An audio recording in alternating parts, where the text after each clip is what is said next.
ci manifestation bi nga xamante ne voilà amoon na pour apporter li nga xamante ne nag moom mooy ay soutien aux supporters sénégalais détenus depuis le 18 janvier fële nga xamante ne moom mooy ca Maroc. Donc sans plus tarder dañuy dem rapidement jël la réaction de Kalidou Koulibaly, capitaine de l'équipe. Suñ fa jógee tamit dina leen jox la réaction de Bakary Cissé, comme ça ngeen am un aperçu ci ba tey situation bi nga xamante ne dafay concerner l'équipe nationale du Sénégal waaye tamit suñu supporters yi. Donc Fallou su baaxee rek en complicité avec la régie nga may ma premier élément bi, Kalidou Koulibaly, capitaine de l'équipe nationale du Sénégal.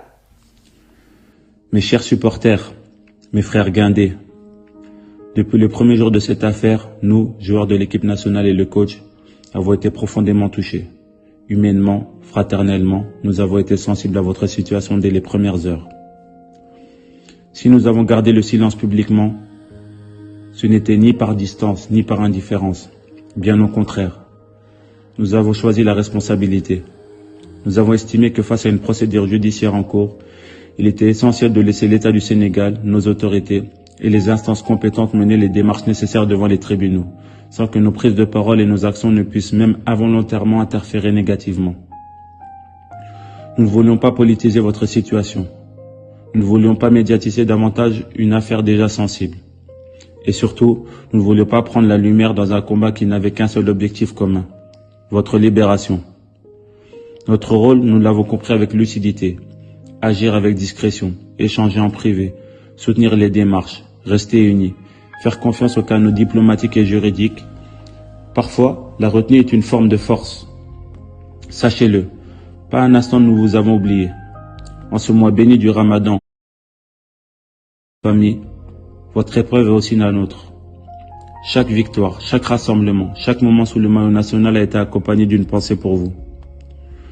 Vous étiez en mission pour soutenir votre équipe, votre pays, convaincu de sa force et de son potentiel. La tournure prise par la finale de Rabat vous a placé dans une situation que nous jugeons dure et profondément injuste. Mais dans nos cœurs, vous restez des vainqueurs. Ce trophée continental porte aussi votre empreinte. Il est celui de votre passion, de votre fidélité et de votre patriotisme. Encore, nous continuons d'agir avec responsabilité, avec respect des institutions, avec confiance dans la diplomatie, avec l'espoir que la sagesse et le sens du dépassement permettront une issue rapide et favorable. Vous ne marchez pas seul. Derrière vous, c'est tout un peuple debout. Et à vos côtés, il y a aussi vos joueurs, vos frères, unis dans la dignité et dans la patience. Notre seul combat, notre seule lumière, notre seul objectif, vous voir libres et réunis dans vos familles. Tenez bon, nous restons mobilisés auprès de vos familles, avec cœur et avec responsabilité. Et nous mettons tout en œuvre pour vous savoir libres demain. Libérez nos supporters. Comme ni ngeen ko déggee noonu mu nekkoon la réaction du capitaine de notre capitaine donc Kalidou Koulibaly bi nga xamante ne nag jot na yëkkati ay kàddu sur la situation des supporters sénégalais yi nga xamante ne tee nañ leen fële ca Maroc. Donc comme ni ngeen ko déggee rek mu nekk vraiment un discours très important. Donc le capitaine de l'équipe nationale du Sénégal, Kalidou Koulibaly, a tenu à faire li nga xamante ne nag moom mooy ay précisions concernant suñu supporters yi nga xamante ne jàpp nañ leen fële nga xamante ne nag moom mooy ca Maroc depuis le 18 janvier. Nee na ñu bëri ñi ngi doon wax lan moo tax joueurs yi réagir ñu waaye tamit comme que dafa nekkoon li nga xamante ne moom mooy un dossier en cours, un dossier pendant, bëgguñu woon yëkkati ay kàddu yi nga xamante ne amaana mun na gën a compliquer li nga xamante ne moom mooy la procédure. Waaye nag je pense que jamono ji suñu autorités yi war nañu jël li nga xamante ne moom mooy seen ay responsabilité comme ni ko Bakary Cissé waxee sànq ci marche pacifique bi nga xamante ne amoon na toujours pour apporter le soutien envers nos supporters yi nga xamante ne nag condamné nañ leen ci procès bi nga xamante ne amoon na le 19 février. Jamono ji nag am na ay possibilités ay voies de recours yi nga xamante ne suñu autorités yi mën nañ ko employer pour la libération immédiate de nos confrères, de nos frères et de nos patriotes. ñu dem rapidement déglu la réaction de Bakary Cissé bi nga xamante ne teewe woon na ci marche bi nga xamante ne amoon na sànq rek voilà donc ñu bàyyi leen ngeen déglu la réaction de Bakary Cissé en complicité avec la régie. Fallou. À leur audition, j'ai participé à leur jugement. Mais j'avoue que j'avais les larmes aux yeux parce qu'ils ne le méritent pas. ñooñu ñi nga xamante ne dañ leen jàpp duñu ay defkat. Ils étaient partis pour défendre les couleurs du Sénégal. Ils ont été transportés par l'État du Sénégal. Ils ont été logés par l'État du Sénégal. Et cet État du Sénégal doit impérativement les accompagner. Quelles que soient les circonstances. Il ne faut pas que nous l'âme-l'âme. Il faut dire les choses telles qu'elles sont. Aujourd'hui, il n'en est pas question que ces garçons-là restent plus d'1 mois en prison. Ce n'est pas normal. Loolu, je l'ai dit et je le répète.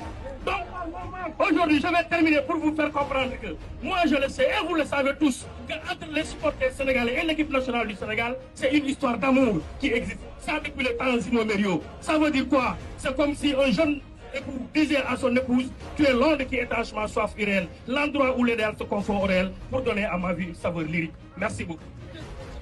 Voilà mu nekkoon la réaction de Bakary Cissé bi nga xamante ne tamit vraiment boobu ba tey mi ngi topp dossier bi comme ni ngeen ko déggee moom teewe woon na ci audience bi nga xamante ne amoon na le 19 février donc mu nekk tamit une situation bi nga xamante ne ñëpp ñi ngi koy déplorer démb tamit gis nañu la réaction de Aya Traoré moom i tamit ancienne capitaine des Lions du basket mi ngi condamné fermement décision yi nga xamante ne jóge na ci autorité marocaine yi donc parmi les voix qui se sont élevées celle de l'ancienne capitaine des Lions du basket MVP et championne d'Afrobasket muy Aya Traoré jot na def un message publié sur sa page Facebook donc l'ex-international dit s'exprimer avec une profonde considération et un sens élevé de responsabilité en l'endroit des compatriotes concernés donc xam naa ne fii ak altine bi incha allah dinañu amaat ay yeneen développement yi nga xamante ne dafay concerner ba tey la situation des supporters sénégalais yi nga xamante ne jàpp nañ leen foofule ca Maroc dañuy woyal ba tey ak suñu voilà ak point yi nga xamante ne moom la ñu fas yéene waxtaanee si bile jotaay donc après le match Sénégal-Côte d'Ivoire incendie impliquant Jean-Jacques Boissy rappelle une vérité essentielle le respect ne doit jamais être conditionnel waaye tamit depuis démb ñu bëri ñi ngi may woo di laaj lan moo tax indiwuñu des commentaires ci boobule situation par la suite sax si la ñu gisee ne que la police ñoom jot nañu livrer seen ay version donc au lendemain de l'altercation très commentée impliquant le basketteur sénégalais Jean-Jacques Boissy à Dakar Arena, la police nationale a publié un communiqué officiel pour rétablir ce qu'elle présente comme la vérité factuelle des événements. Loin de l'image d'une interpellation musclée, les forces de l'ordre ñi ngi décrire tey jii nii ay li nga xamante ne moom mooy voilà des propos rapidement pour désamorcer li nga xamante ne nag moom mooy la tension alors que am na ay vidéos yi nga xamante ne mi ngi montrer un attroupement tendu autour du bus de l'équipe nationale circulant sur les réseaux sociaux. La police ñi ngi replacer l'incendie dans son contexte. Tout serait parti d'une simple procédure d'évacuation post-match. Un membre de la famille du joueur se serait senti brusqué par les agents de sécurité et en aurait fait part à Jean-Jacques Boissy. Ce dernier, légitimement, selon les termes du communiqué, a alors souhaité obtenir des éclaircissements. waaye le plus important man li ma mën a réaction bi nga xamante ne bëgg naa ko indi ci bile situation tey jii nii il s'agit d'un joueur bi nga xamante ne dafa ñëw défendre les couleurs de l'équipe nationale du Sénégal et man jàpp naa ne que le respect ne doit jamais être conditionnel. Un athlète qui porte les couleurs nationales mérite dignité, quelles que soient les circonstances. L'humiliation publique ne touche pas seulement un individu, mais aussi symbole bi nga xamante ne daf koy représenter. Le respect n'est ni un privilège, ni une récompense, il est un droit fondamental dû à chaque citoyen sans exception. Donc c'est des images yi nga xamante ne ak lu mënti xew waruñu ko gis. Il doit y avoir des concertations, de la communication pour éviter ce genre de tension-là. Jean-Jacques nekk na joueur bi nga xamante ne vraiment depuis son arrivée, son intégration au sein de la tanière, il est en train de faire de bonnes choses et c'est un joueur bi nga xamante ne nag il mérite du respect et de la considération donc yoon la situation bi su amee ñun ñu indi si nag li nga xamante ne moom mooy